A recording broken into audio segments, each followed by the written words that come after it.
Here's today's In Touch devotion. Today's scripture reading is Zechariah chapter 4, verses 1 through 9. Then the angel who was speaking with me returned and roused me, as a man who is awakened from his sleep.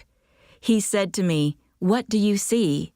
And I said, "I see, and behold, a lampstand, all of gold, with its bowl on the top of it, and its 7 lamps on it, with 7 spouts belonging to each of the lamps which are on the top of it. Also 2 olive trees by it, one on the right side of the bowl, and the other on its left side." Then I said to the angel who was speaking with me, saying, "What are these, my lord?" So the angel who was speaking with me answered and said to me, "Do you not know what these are?" And I said, "No, my lord." Then he said to me, "This is the word of the Lord to Zerubbabel, saying, Not by might, nor by power, but by my Spirit, says the Lord of hosts. What are you, O great mountain? Before Zerubbabel you will become a plain, and he will bring forth the top stone with shouts of grace, grace to it." Also the word of the Lord came to me, saying, "The hands of Zerubbabel have laid the foundation of this house, and his hands will finish it. Then you will know that the Lord of hosts has sent me to you." Wouldn't it be great if doing God's will was always easy?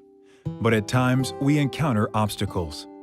When Zerubbabel felt this way, the Lord sent the prophet Zechariah with a word of encouragement. Zerubbabel was given the task of rebuilding the temple. The first temple had been built during a time of peace and prosperity. Under Solomon, the treasuries were overflowing and the workforce was huge.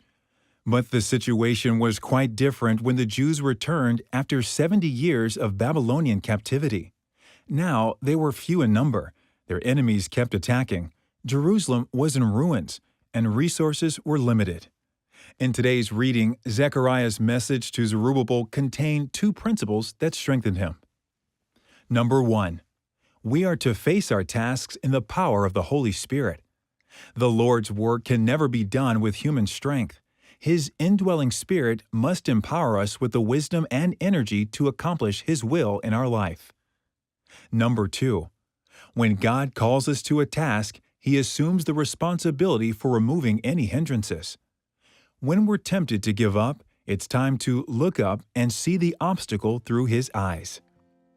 Is the Lord asking you to do something that seems impossible? Ask Him to supply the hope and strength to persevere.